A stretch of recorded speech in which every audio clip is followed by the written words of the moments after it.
on r/ChoosingBeggars today. A Flower Clout Thief, someone ruining their own rescue in the cold, a you're rich friend, and a trick that scares beggars off. Let's start. She wants my boyfriend to buy different flowers so she can post on social media. So my boyfriend buys me really unique bouquets or arrangements of flowers every now and then and sends them to my office. It always goes to the receptionist first, as she has to check in all deliveries. So one day she calls me up, says I have a gift at the front, so I head downstairs. I go to grab them, and she asks me to wait and back up so she can get the perfect picture of them. I was confused, but I let her take a pic because they were beautiful. I see on her Snapchat she took a pic of them, captioning it, "Thanks so much, babe. I love the flowers." I mean, whatever, that's pathetic, but who cares? She's known to do that all the time. Take pics of other people's cars, jewelry, etc., and claim it as her own on social media. Anywho, I get another call months later for a gift at the front. Now, this time I go down and she is picking out the flowers she doesn't like. I ask her what the heck she is doing, and she says she wants to take another pic, but doesn't really like the arrangement this time. And maybe next time he should just get roses. Wow, I snatched the flowers away and told her off because, wow, maybe buy your own flowers then. After writing this out, it seems pretty stupid to get as heated as I did at that moment, but I was so shocked she didn't find anything wrong with what she was doing. I've been wanting to rant about that for a while. Okay, I'm sorry, but I would have lost it too. I've met people who borrow reality for social media, but picking out your flowers like it's her styling session? Yeah, that takes confidence I could never achieve. And the way she just said it like it was the most normal thing in the world. Girl, please.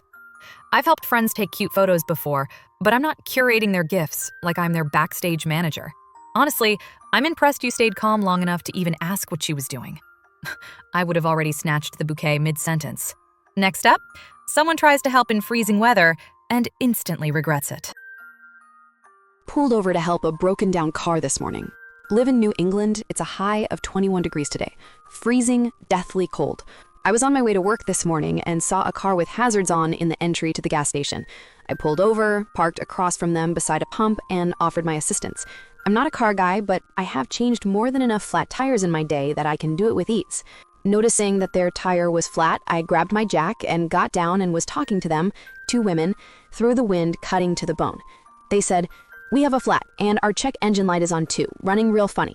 I said, "Sorry to hear. Maybe someone inside can take a look at it. I don't know the first thing about engines."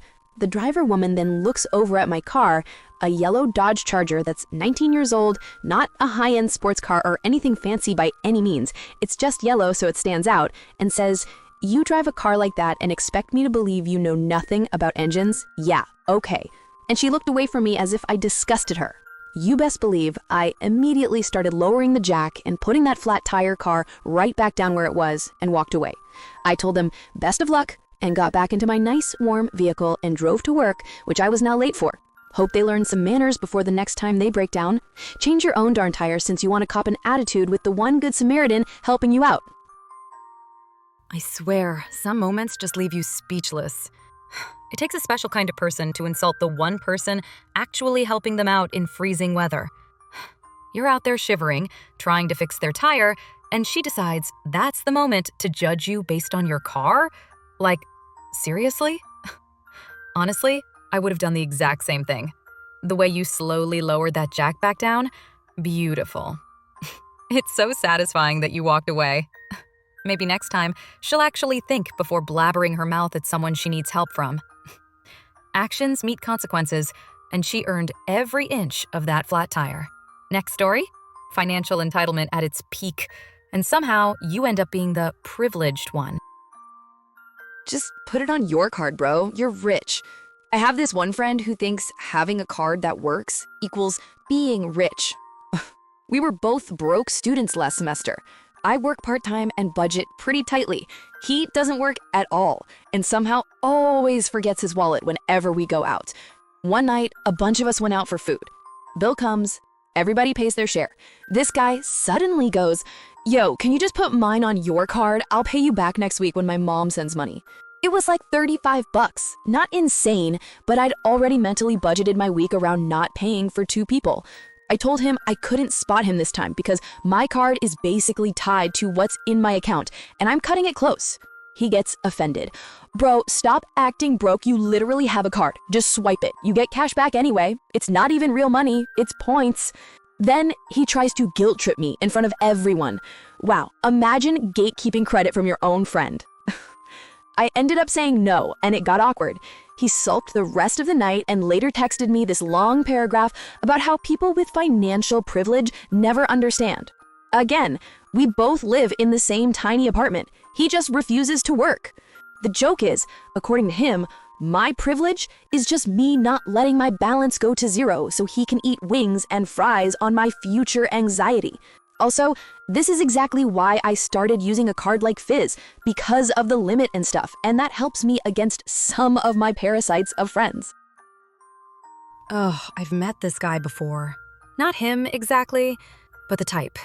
The ones who think having money just means you're responsible and I'm not. The guilt tripping is wild too, like you're the bad guy for not sponsoring his wings and fries. And calling it privilege when he literally refuses to work? That's Olympic-level mental gymnastics. Honestly, I'm proud of you for saying no. Boundaries aren't rude. They're survival. Next up, a restaurant finds a genius way to shut down choosing beggars. And honestly, I'm taking notes. My restaurant's genius way of deterring choosing beggars. I used to work in a restaurant that would be visited by beggars asking for free food up to 20 times a day. We were only open from 5 p.m. to 11 p.m., so you can imagine how much of a hassle this was, especially considering that some of them wouldn't take no for an answer until we threatened to trespass them. When it was brought to the attention of the owner, he shrugged and simply said, "Why don't you just tell them that we only have vegan dishes to offer?" That usually deters them. We didn't believe that it'd work, but we tried it anyway. Spoiler alert, it worked pretty well. For the remaining time I worked there, we saw the number of beggars fall from the double figures to less than half a dozen per week. Sure, I had to deal with people cuss me out for only being able to offer steamed broccoli and carrots with tempeh, the sheer horror, but it'd be a one-time thing, and I'd never see them again. So yeah, if you ever encounter someone demanding something and not taking no for an answer, simply offer them something less than what they expected if you'd have said yes. I'm not gonna lie, this is hilarious. Imagine being so picky about free food that vegan is the ultimate repellent. But hey, if steamed broccoli scares them away faster than security, that's just efficient management.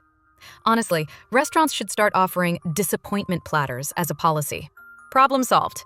Tell me in the comments, would you try the vegan trick? Or do you have an even funnier way to deal with choosing beggars?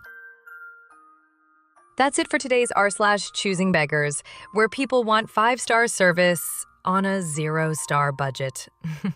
If that made you laugh, cringe, or yell, "Girl, be for real" at the screen, give it a thumbs up.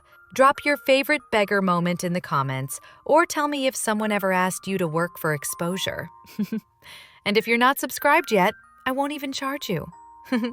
Hit that button, ring the bell, and I'll see you in the next one, where yes, the audacity is still free. Bye.